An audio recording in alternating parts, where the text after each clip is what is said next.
एक एव पुरा वेदः प्रणवः सर्ववाङ्मयः देवो नारायणो नान्यः एकोऽग्निर्वर्ण एव च। नमस्कार। वैदिक परिसर में शीलम परम भूषणम की हमारी जो संस्कार श्रृंखला है, एक शैक्षणिक संस्कार श्रृंखला है, जिसके भीतर हम अभी तक 3 कार्यशाला कर चुके हैं। गार्हपत्य पहली हमारी कार्यशाला हुई, दूसरी दक्षिणाग्नि हुई, तीसरी आहवनीयाग्नि पिछली बार हुई और चौथी मारुताग्नि कार्यशाला हम करने जा रहे हैं। शीलम परम भूषणम एक चारित्र निर्माण के लिए हमने कार्यशाला चलाई है वैदिक परिसर ने। हम कहते हैं कि चारित्र का जब निर्माण करना हो तो सोना जो अपनी परीक्षाएं पास करता है, यथा चतुर्भिः कनकम परीक्षते निघर्षण छेदन तापताड़नी ही, तो सोने को कौन कौन सी परीक्षाएं पास करनी पड़ती है, तब जाके वो सोना बनता है, तब जाके हम उसे आभूषण के तौर पे धारण कर सकते हैं।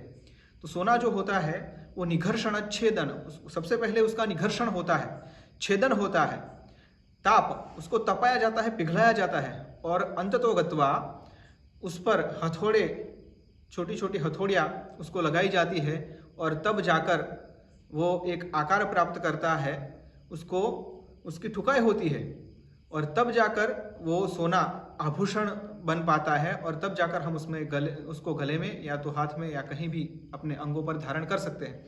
तो उसी तरह व्यक्ति की भी परीक्षा होती है। तथा चतुर्भिः पुरुषम परीक्षते श्रुतेन शीलेन गुणेन कर्मणा, वैसे ही पुरुष की भी परीक्षा होती है। शील से, उसके चारित्र से, उसके गुणों से, उसके कर्म से पुरुष की परीक्षा होती है। तो इसलिए हम अनेक बातों का चिंतन ये कार्यशाला में कर चुके हैं। पितृपक्ष की 14 पीढ़ियों के संस्कारित बच्चे में होते हैं, वैसे ही माता की 7 पीढ़ियों के संस्कार बच्चे में संस्कारित होते हैं। तो इसलिए ये शील निर्माण की प्रक्रिया ये कोई छोटी बात नहीं है। तो इसलिए हमने तय किया है कि हमारी ये पीढ़ी से हम संस्कारित होने की प्रक्रिया का आरंभ करें, हम अपने आप को सुसंस्कृत करें। तो इसलिए ये कार्यशाला हमने चलाई है, जिसमें सबसे पहले हमने गार्हपत्य कार्यशाला ये नाम दिया था। तो अगर एक ऐसे दिव्य जीव का हम प्लानिंग कर रहे हैं तो उसके लिए सबसे पहले 2 जनों को तैयार होना पड़ेगा, उसके माता और पिता को। उसमें सबसे पहला कर्तव्य आता है पुरुष का। पुरुष को सबसे पहले तैयार होना पड़ेगा, जो बातें हमने गार्हपत्य कार्यशाला में देखी थी। गार्हपत्य यानी गृह में जो एक मुख्य अग्नि होता है जिसकी स्थापना की जाती है, उसको गार्हपत्य, ये हमने गार्हपत्य कार्यशाला में देखा था। उसके बाद दूसरी तैयारी होती है माता की। उसका जो प्रतिनिधि है वो दक्षिणाग्नि है, जो गार्हपत्य की दक्षिण दिशा में रखा जाता है। तो दूसरी तैयारी माता को करनी होती है। और तीसरी जो तैयारी है उसको हम आहवनीय अग्नि कहेंगे, जो कि गुरु का प्रतीक है। ये तीसरे अग्नि की स्थापना जो होती है उसे हम आहवनीय अग्नि कहेंगे। तो एक दिव्य जीव का अवतरण अगर हमें करवाना है तो उससे पहले ये 3 लोग तैयार चाहिए, एक माता, एक पिता और तीसरा गुरु। ये तीनों जब तैयार होते हैं तब पीढ़ी दर पीढ़ी हम सुसंस्कृत होते जाते हैं और दिव्य जीव आने की संभावनाएं बढ़ती जाती है। आगे की हमारी जो कार्यशाला है वो मारुताग्नि कार्यशाला है। ये सब कार्यशालाएं हम जो कर रहे हैं वो भारतीयता को जानने के लिए है। आज हमारी विडंबना ये है कि हम भारतीय नहीं रहे। राधा कृष्णन ने बहुत अच्छी बात कही थी कि we have educated ourselves in such a way that we are more Britishers than Britishers themselves. हमने अपने आप को ऐसे शिक्षित किया है कि हम जो गोरे अंग्रेज है उनसे भी ज़्यादा हम अंग्रेज होने लगे। कोई भी चीज़ खरीदने गए तो हम पहले ब्रांड देखेंगे, ये कौन से ब्रांड की चीज़ है। हम कपड़े कौन से पहनेंगे तो वो भी वेस्टर्न लोग वहाँ पर बैठे बैठे तय करते हैं कि हम ये कपड़े पहनेंगे, हम बाल कैसे रखेंगे, हम खाना क्या खाएंगे, ये सब बातें वहाँ पर तय की जाती है। तो ऐसा नहीं समझना चाहिए कि हम आज आज़ाद हो गए और ये हमारा देश एक स्वतंत्र देश है।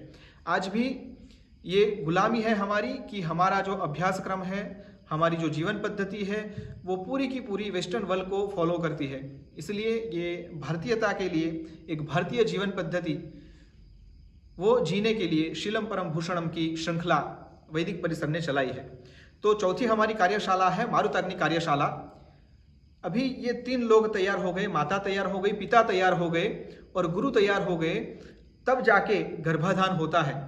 हमारे शास्त्रों में विवाह से पूर्व जो गर्भाधान की पवित्र क्रिया है उसके लिए मुहूर्त निकाला जाता था, उसके लिए तिथि निकाली जाती थी और उसके बाद विवाह की तिथि तय की जाती थी। तो उस समय जो अग्नि हुआ करता था उस अग्नि को मारुत अग्नि कहते हैं। विशेष उसकी विस्तृत चर्चा हम यहाँ मिलकर करने वाले हैं, लेकिन ये जो कार्यशाला है उसका मारुत अग्नि कार्यशाला हमने नाम रखा है। तो इसी महीने की 24 तारीख को हम मिल रहे हैं। 24/12/2023 इस वर्ष में हम ये कार्यशाला को करने जा रहे हैं और रविवार है। रविवार को हम मिलेंगे। सुबह से 8 बजे से लेकर शाम को 5:30 बजे तक हमारा समय रहेगा।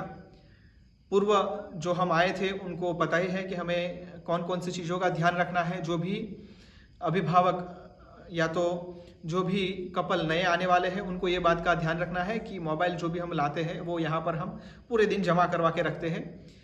विशेष छोटे बच्चे अगर हम साथ में लाते हैं, हो सके तो उनकी व्यवस्था करके आनी है। अगर नहीं हो पाए तो उसको संभालने के लिए हमें किसी को साथ में लाना है ताकि और सभी लोगों को डिस्टर्ब ना हो। तो 24 तारीख को मारुत अग्नि कार्यशाला में रविवार को सुबह में 8 बजे हम मिलेंगे। इसके लिए जो रजिस्ट्रेशन करवाना है इसकी लिंक डिस्क्रिप्शन में नीचे दी गई है। आप लिंक पे जा सकते हैं और फॉर्म भर के उसमें रजिस्ट्रेशन करवा सकते हैं। रजिस्ट्रेशन में अगर कुछ पूछताछ करनी हो तो आप एक नंबर पर कर सकते हैं, जो मोबाइल नंबर मैं अभी दे रहा हूँ, 9737434001। फिर से एक बार मैं रिपीट करता हूँ, 9737434001। नमस्कार।